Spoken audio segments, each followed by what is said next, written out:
প্রিয় শিক্ষার্থীবৃন্দ, তোমরা যারা 2024 সালে এইচএসসি পরীক্ষা দিবে এবং একই সাথে বিভিন্ন কলেজের কোর্স ফাইনাল পরীক্ষা দিবে, তাদের জন্য দ্বিতীয় অধ্যায় থেকে আমরা আজকে গুরুত্বপূর্ণ একটা প্রশ্ন আলোচনা করব।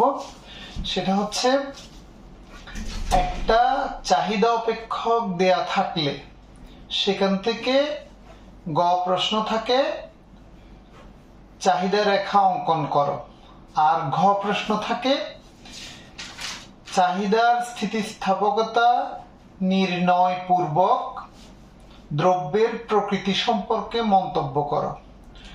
অর্থাৎ তাহলে প্রশ্নটা দাঁড়াচ্ছে, একটা চাহিদা অপেক্ষক দেয়া থাকবে, সেখান থেকে আমরা কিভাবে চাহিদা রেখা আঁকবো, এক নাম্বার অর্থাৎ গ। আর ঘতে হচ্ছে স্থিতিস্থাপকতার ভিত্তিতে কিভাবে দ্রব্যের প্রকৃতি সম্পর্কে মন্তব্য করব। তো এই চ্যাপ্টারে আমাদের অনেক শিক্ষার্থীর ভীতি আছে, আমরা একটু ভয় পাই। আমি গতানুগতিকভাবে যেটা বলি সব সময়, যে আমাদের অর্থনীতিতে এই চ্যাপ্টারটাতেই বেশি নাম্বার তোলার সবচেয়ে সুযোগ বেশি। আমি আশা করি আজকের ক্লাসে তোমাদেরকে ধারণাটা পরিষ্কারভাবে বুঝাই দিতে সক্ষম হব। তোমরা শুধু একটু মনোযোগ সহকারে এই ভিডিওটা দেখবে। এখানে দেখো, এই প্রশ্ন, আমি একটা প্রশ্ন তোমাদের জন্য এখানে লিখেছি। এটা চট্টগ্রাম বোর্ড 2022 সালে এরকম প্রশ্ন এসেছে। উদ্দীপকটা হচ্ছে সিম্পলি একটা চাহিদা ফাংশন বা অপেক্ষক দেয়া আছে, QD = 100 - 5P। এটা একটা চাহিদা অপেক্ষক। গ প্রশ্ন হচ্ছে, প্রদত্ত অপেক্ষক থেকে চাহিদা রেখা অঙ্কন করো। আর ঘ প্রশ্ন হচ্ছে, চাহিদার স্থিতিস্থাপকতা নির্ণয় পূর্বক দ্রব্যের প্রকৃতি সম্পর্কে মন্তব্য করো। তাহলে আমরা এটার সমাধানটা কিভাবে করব? অর্থাৎ যে কোনো একটা ফাংশন বা অপেক্ষক, এটা চাহিদা অপেক্ষকও হতে পারে অথবা যোগান অপেক্ষকও হতে পারে। চাহিদা অপেক্ষক, যোগান অপেক্ষক অথবা অন্য কোনো, যেমন ভোগ অপেক্ষক আছে, সঞ্চয় অপেক্ষক আছে, যে কোনো অপেক্ষক থেকে যখন আমাদেরকে রেখা আঁকতে বলবে, তখন খেয়াল রাখবে অপেক্ষকের ডান পাশে একটা চলক থাকবে, যেমন এখানে পি, এটা থেকে সাধারণত স্বাধীন চলক। আর অপেক্ষকের বাম পাশে এখানে আছে QD, এটা হচ্ছে চাহিদার পরিমাণ, এটা হচ্ছে অধীন চলক। কোথাও কোথাও এখানে QS থাকবে, এখানে P থাকবে। আবার সঞ্চয় ভোগ অপেক্ষকে এখানে C থাকবে, এখানে Y থাকবে। অর্থাৎ করণীয় হচ্ছে কি, সমান চিহ্নের বা সমতা চিহ্নের বাম পাশে যে চলকটা আছে, সেই চলকটার কিছু কাল্পনিক মান, কি বললাম, কিছু কাল্পনিক মান, অর্থাৎ এই মানগুলো তোমাকে প্রশ্নে দেওয়া থাকবে না, তুমি নিজে থেকে ধরতে হবে, নিতে হবে। কিছু কাল্পনিক মান নিয়ে এই অধীন চলক QD বা অন্য যে কোনো চলক যেটা থাকবে, সেটার জন্য আমরা মান বের করব, প্রথম কাজ। তো এখন তাহলে কাজ কি, P এর কিছু কাল্পনিক মান নিব, নিয়ে QD বা চাহিদার পরিমাণের মানগুলো বের করব। তাহলে এখন সংশ্লিষ্ট প্রশ্ন হচ্ছে, কয়টা মান নিব? উত্তর হচ্ছে কমপক্ষে 3টা মান নিব। P এর কাল্পনিক মান নিব 3টা। সেই মানগুলো এখানে বসাইলে গুণ করে যোগ বিয়োগ করে আমরা QD এর একটা মান পাবো। রিলেটেড আরেকটা প্রশ্ন হচ্ছে, কাল্পনিক মান কত কত ধরব? এটা সমীকরণের উপর ডিপেন্ড করে। আমাদের এই সমীকরণে A হচ্ছে ছেদক, আর 100 হচ্ছে ছেদক, 5 হচ্ছে, আমরা এটাকে সহগ বলি, বা এটা চাহিদা রেখার ঢাল বোঝায়। তাহলে স্বাধীন চলকের সাথে যে সহগ আছে এবং যে ছেদক আছে, এই দুইটার মানটাকে বিবেচনা করে P এর মান ধরতে হবে। যেমন এখানে আমাদের ছেদকের মান 100, তাহলে আমরা পি এর মানগুলি কম্পারেটিভলি একটু বড় বড় নিব। আমাদের ছেদকের মান যদি এখানে 10 থাকতো তাহলে পি এর মানগুলি একটু ছোট ছোট নিতাম। তাহলে ছেদকের মান বড় হলে পি এর মানও বড় বড় ধরবো, 1 নাম্বার। এই ধ্রুবক রাশি এটার মান যদি ছোট হয় পি এর মানগুলিও কিছুটা ছোট ছোট নিব। 2 নাম্বার, পি এর যে মানগুলি আমরা ধরবো সেই মানগুলোর প্রত্যেকটার ইন্টারভাল বা বিরতি সমান হইতে হবে। তাহলে প্রথম বললাম আমরা এই ধ্রুবক রাশি দেখে পি এর মান কত নিব সেটা মাথায় রাখবো। 2 নাম্বার বলছি পি এর যে মানগুলি নিব 3টা মান, সেগুলির ইন্টারভাল বা বিরতি সমান সমান হইতে হবে। যেমন আমরা যদি একটা মান 5 নিই আর একটা মান 10 নিলাম, তারপরের মানটা অবশ্যই আমাদেরকে 15 নিতে হবে। 5, 10, 15। তুমি যদি 5, 10, 12 নাও তাহলে চিত্রটা সঠিক হবে না। আশা করি বুঝাতে পেরেছি। যেমন আমি আরেকটা উদাহরণ দিচ্ছি, আমি কোথাও নিলাম 5, তারপরে নিলাম 6, তারপরেরটা অবশ্যই 7 নিতে হবে। তাহলে 5, 6, 7 প্রত্যেকটা আমরা এক এক ইন্টারভাল বা বিরতি দিয়েছি। তাহলে এটা হচ্ছে মোটামুটি ক্রাইটেরিয়া। তাহলে আমরা গ প্রশ্নের উত্তর যদি শুরু করি তাহলে আমরা উত্তরটা এইভাবে লিখব। রেখা অঙ্কন করার জন্য পি এর কাল্পনিক মানে কিউডি এর মান নির্ণয় করি। পি এর কাল্পনিক, আচ্ছা আমি লিখলে সময় যাবে, আমি বলছি তোমরা একটু বুঝে নাও। পি এর কাল্পনিক মানে কিউডি এর মান নির্ণয় করি, এই কথা বলে এবার আমরা শুরু করছি। যদি পি সমান, যেমন আমরা এখানে ধরতেছি, যদি আমরা পি এর মান 10, 10 করে ধরি, 10, 15 এবং যদি আমরা 20 ধরি, অথবা আমরা যদি 5 থেকে শুরু করি, 5, যদি পি ইকুয়াল টু 5 হয়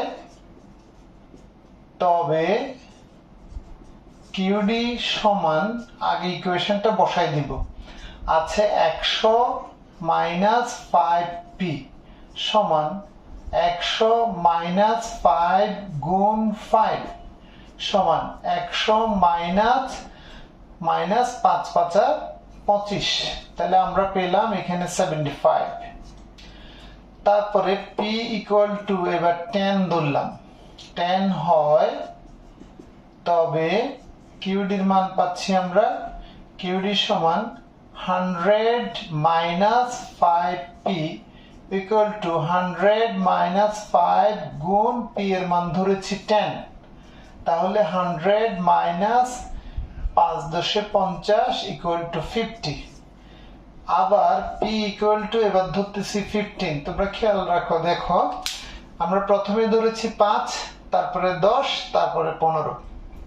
তাহলে আমরা এখন পাচ্ছি হয় তবে কিউডি সমান কত হচ্ছে, 100 minus 5p equal to 100 minus 5 গুণ 15 সমান 100 গুণ 5 15 75।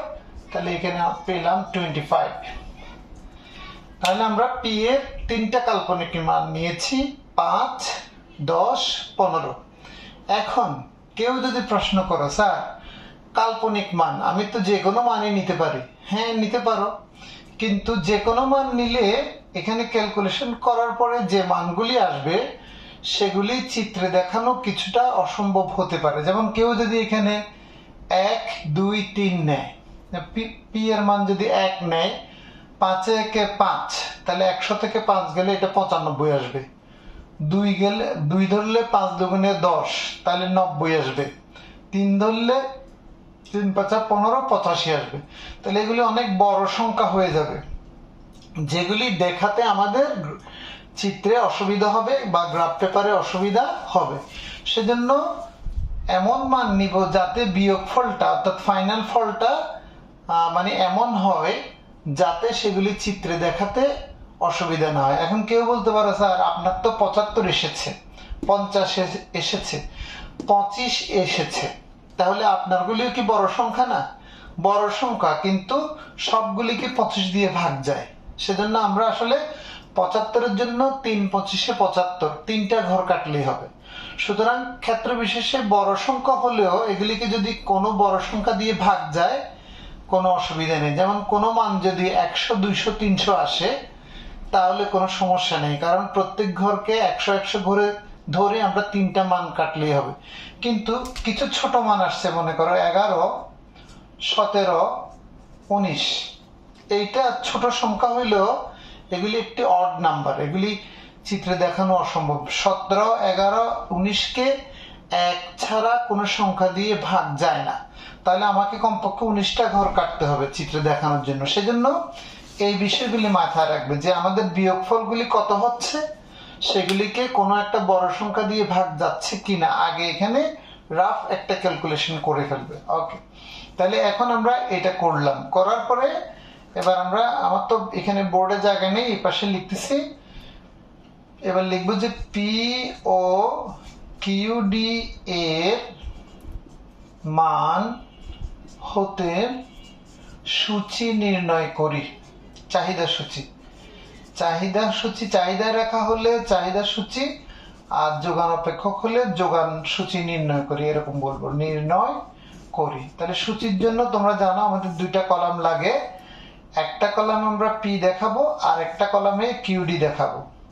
তো পি নিয়েছিলাম আমরা 5, নিয়েছিলাম 10, নিয়েছিলাম 15, পেয়েছিলাম আমরা 5-এর জন্য 75, 10-এর জন্য 50 আর 15-এর জন্য পেয়েছিলাম কত 25।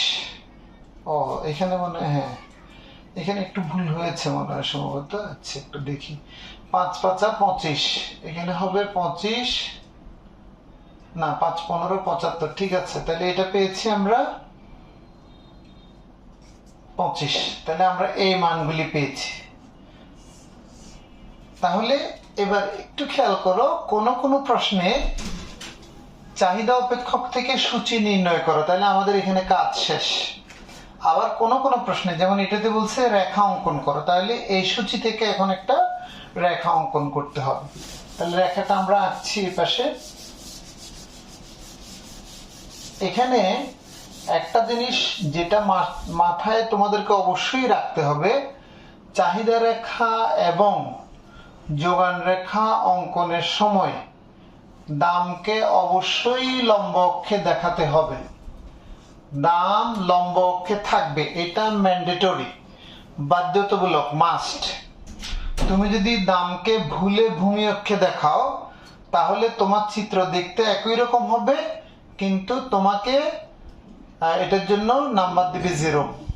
তাহলে এটা মাথায় ভালো করে সেট করে নাও যে চাহিদা এবং শুধু চাহিদা এবং যোগান রেখার ক্ষেত্রে দাম অবশ্যই লম্ব অক্ষে থাকবে। তাহলে আর কি রইল, কিউডি। কিউডি মানে চাহিদার পরিমাণ, এটা আমরা ভূমি অক্ষে দেখাচ্ছি। তাহলে আমাদের চাহিদার পরিমাণ আছে 75 50 25, সবগুলিকে 25 দিয়ে ভাগ যায়, যেটা গত ক্লাসের মতো বলেছিলাম, গসাগু হচ্ছে 25, 3 25-এ 75, তাহলে আমরা তিনটা ঘর কাটলে হবে সমান সমান করে 25 50 75। তোমরা স্কেল দিয়ে কাটবে তাহলে সমান হয়ে যাবে। স্কেলে যে 1 ইঞ্চির একটা ঘর থাকে ওগুলি বরাবর দাগ টানলেই হবে। আর এখানেও সিমিলারলি 5 10 15 প্রত্যেকটাকে 5 দিয়ে ভাগ যায়, তাহলে 3 5 15, তিনটা ঘর কাটলে হবে 5 10 15, আমরা এই নিলাম। এবার আমরা বিন্দু স্থাপন করব। যখন দাম 5 কিউডি 75, তাহলে 5 এবং 75 সাথে সাথে যেখানে ছেদ করেছে এখানে একটা বিন্দু দিলাম এ। তারপরে দাম হচ্ছে 10, চাহিদা হচ্ছে 50, এই দুইটা যেখানে ছেদ করে সেখানে একটা বিন্দু দিব, এটার নাম হচ্ছে বি বিন্দু। তারপরে 15-এর জন্য হচ্ছে 25, 15 এবং 25, একটু বাঁকা হয়েছে সম্ভবত, হ্যাঁ, তাহলে সি বিন্দু। তাহলে আমরা এ বি সি যোগ করে দেব, অর্থাৎ সি বি এ স্কেল বসে যোগ করব, কিন্তু এটাকে ভূমি অক্ষে ছেদ করাবো না, এটা খেয়াল রাখবে। আর রেখাটার দু প্রান্তে আমরা D1 এরকম লিখব, অথবা DD যে কোনো একটা লিখলে হবে। তাহলে এভাবে আমরা একটা চাহিদা রেখা অঙ্কন করতে পারি। এবার হচ্ছে এটার বর্ণনা দিতে হবে কিনা, যদি দিতে চাও 3 লাইন। ভূমি অক্ষে চাহিদার পরিমাণ, লম্ব অক্ষে দাম দেখানো হয়েছে। ভূমি এবং লম্ব, ভূমি অক্ষে প্রতি ঘরের মান 25, লম্ব অক্ষে প্রতি ঘরের মান 5 ধরে চিত্র অঙ্কন করা হয়েছে। তারপরে সূচি থেকে মানসমূহ নিয়ে যথাক্রমে A, B, C বিন্দু স্থাপন করি। এখন এই C, B, A বিন্দু যোগ করে চাহিদা রেখা পাই, যা ডান দিকে নিম্নগামী। ক্লিয়ার? তাহলে যেসব বিষয়গুলি অঙ্কনের সময় মাথায় রাখতে হবে, আমি এই একটা দিয়ে কিন্তু সব রেখা অঙ্কনের কথা বলছি। এটা চাহিদা অপেক্ষক চাহিদা রেখা, এখানে যোগান অপেক্ষক যোগান রেখা, ভোগ অপেক্ষক ভোগ রেখা, সঞ্চয় অপেক্ষক সঞ্চয় রেখা। আমাদের এই প্রথম পত্রে এই রেখাগুলি আছে। তাহলে কি করব, সমতা চিহ্নের বাম, এটা ডান পাশে যে চলকটা থাকবে সেটার কিছু 3টা কাল্পনিক মান ধরবো, ধরে সমতা চিহ্নের বাম পাশে যে চলক আছে সেটার মান বের করব। কাল্পনিক মান ধরার সময় এখানে যে ধ্রুবক রাশি আছে, এই সংখ্যাটা বড় হলে মানগুলি একটু বড় করে ধরবো, ছোট হলে ছোট করে ধরবো। এমন ভাবে ধরার চেষ্টা করব যেন মাইনাস না আসে। মাইনাস আসলে আবার পিছনে এইদিকে যেতে হবে, বাম দিকে যেতে হবে, সেজন্য মাইনাসকে আমরা অ্যাভয়েড করার চেষ্টা করব। তারপরে হচ্ছে যে মানগুলোর ইন্টারভ্যাল সমান হইতে হবে। যেমন আমরা নিয়েছি 5, 10, 15, কেউ 5, 10, 12 এরকম নিতে পারবে না। তারপর সেখানে মানগুলি ধরে ধরে আমরা একটা সূচি বের করব, সূচি থেকে এভাবে একটা চিত্র অঙ্কন করব। তাহলে এই গ প্রশ্নের উত্তর শেষ হলো। এখন আসি যেটাতে, এটা হয়তো তোমরা রেখা অঙ্কন সূচি নির্ণয় করা অনেকেই পারো, কিন্তু স্থিতিস্থাপকতার ভিত্তিতে দ্রব্যের প্রকৃতি সম্পর্কে মন্তব্য করো, এইটা যদি আসে তখন আমরা অনেক স্টুডেন্টরাই এটা ভয় পাই, করতে চাই না। এটা আসলে সহজ। এখানে স্থিতিস্থাপকতা বলতে আমরা দাম স্থিতিস্থাপকতা বুঝবো। তাহলে আগে হচ্ছে দাম স্থিতিস্থাপকতার সূত্র নির্ণয়, মানে স্থিতিস্থাপকতা বের করতে হবে। তাহলে আমরা জানি, লিখব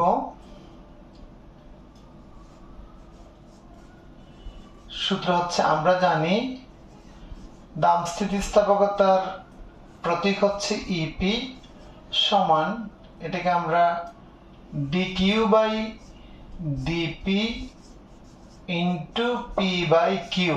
কোথাও কোথাও ডি এর জায়গায় ডেলও থাকে, ডিও হতে পারে ডেলও হতে পারে, এটা কোনো সমস্যা না। তো যদি কেউ ডি এর জায়গায় ডেল লেখো তাহলে এতে কোনো সমস্যা হবে না। তাহলে এখন প্রশ্ন হচ্ছে, উদ্দীপক হতে চাহিদার স্থিতিস্থাপকতা নির্ণয় পূর্বক দ্রব্যটির প্রকৃতি নির্ণয় করো। নির্ণয় পূর্বক দ্রব্যটির প্রকৃতি নির্ণয় করো বা প্রকৃতি সম্পর্কে মন্তব্য করো। তো এই প্রশ্নে দাম বলে দেয়া নেই, কোথাও থাকে দাম 4 টাকা থেকে বৃদ্ধি পেয়ে 5 টাকা হলে, অথবা 5 টাকা থেকে কমে 3 টাকা হলে, অর্থাৎ 2টা দাম দেওয়া থাকে। ভালো করে খেয়াল রাখো, এই প্রশ্নে কিন্তু দাম দেয়া নেই। দাম দেয়া না থাকলে আমরা ইচ্ছে মতো দাম নিতে পারবো। বেসিক্যালি আমাদের দাম না নিলেও হবে, কারণ আমরা আগের একটা এখানে করেছি। এই যে দাম 5 এবং 10, 15 3টা আছে, আমাদের লাগবে যে কোনো 2টা। তাহলে দাম দেয়া না থাকলে আমরা গতে যে সূচিটা করেছি সেটার ভিত্তিতে এটার মান বের করব। আর যদি দাম দেওয়া থাকে, যেমন বলেছে, মনে করো দাম 5 টাকা থেকে বৃদ্ধি পেয়ে 10 টাকা হলে স্থিতিস্থাপকতার ভিত্তিতে দ্রব্যের প্রকৃতি সম্পর্কে মন্তব্য করো, তখন ওই পি এর জায়গায় 5 বসায় আবার কিউডি বের করব, পি এর জায়গায় 10 বসায় আবার কিউডি বের করব। অর্থাৎ প্রশ্নে যে 2টা দাম দেয়া থাকবে, ঘ এর জন্য উচ্চতর দক্ষতার জন্য আবার এখানে পি এর জায়গায় সেই 2টা মান বসে পি এবং কিউডির একটা মান পাবো, সেই মানটা আবার সূচি আকারে থাকবে। তো এখানে যেহেতু আমাদের দামটা উল্লেখ করে দেয় নাই, তাহলে আমরা এখান থেকে গ হতে পাই বলে গ হতে পাই আমরা গ একটা সূচি করেছিলাম পি এবং কিউডি, তোমাদের মনে আছে নাকি দেখো। আমরা ওখানে তিনটা নাম নিয়েছিলাম, কিন্তু আমাদের দুইটা হলে হবে, সবসময় দুইটা, যে কোনো দুইটা, 5 এবং 75, আর আমাদের লাগবে 10 এবং 50, এই দুইটা নিলাম। পরেরটা আমাদের আরেকটা লাগবে না, কারণ পরিবর্তন জানার জন্য শুধু দুইটা দামের দরকার, একটা দাম থেকে আরেকটা দামে। ঠিক আছে, তাহলে এবার আমরা এখানে মানগুলি বসাবো। গ হতে পাই এটা, তাহলে এবার এই পাশে একটু খেয়াল রাখো, এখানে গ অনুযায়ী এখানে ডি কিউ হচ্ছে চাহিদার পরিবর্তনের পরিমাণ। ডি কিউ কি? চাহিদার পরিবর্তনের পরিমাণ। তো চাহিদা আছে 75, এখন আছে 50। সবসময় পরিবর্তনটা হবে নিচের লাইন থেকে উপরের লাইন, পরিবর্তন নিচের লাইন থেকে উপরের লাইন। আবারও মাথায় রাখো, পরিবর্তন নিচের লাইন থেকে উপরের লাইন। 50 থেকে 75, তাহলে 50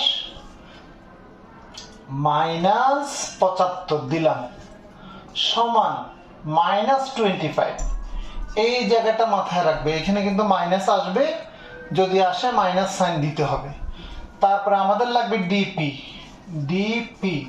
ডিপি হচ্ছে দামের পরিবর্তন। তো দামের পরিবর্তন, দাম আছে 5 এবং 10, তাহলে নিচের লাইন থেকে উপরের লাইন 10 মাইনাস 5, 10 মাইনাস 5 সমান সমান 5। আর আছে পি, আর আছে কিউ।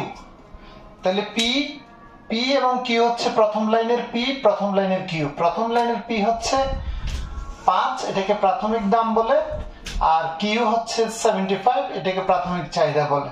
তাহলে এই পাশে এখন মানগুলি আমরা বসাচ্ছি। উপরে পাবো -25, নিচে হচ্ছে 5 ইন্টু, উপরে হচ্ছে 5, নিচে হচ্ছে 75। জাস্ট এই পাশ থেকে মানগুলি এখানে আমি বসাই দিলাম। ডিকিউ -25 বসাইলাম, ডিপি 5 বসালাম, পি প্রাথমিক দাম 5 বসাইলাম, কিউ প্রাথমিক চাহিদা 75 বসাইলাম। এটা কাকতালীয়ভাবে মিলে গেছে, অনেক সময় নাও মিলতে পারে, কোনো সমস্যা নেই। এবার আমরা অ্যাজ ইউজুয়াল কাটাকাটি করব।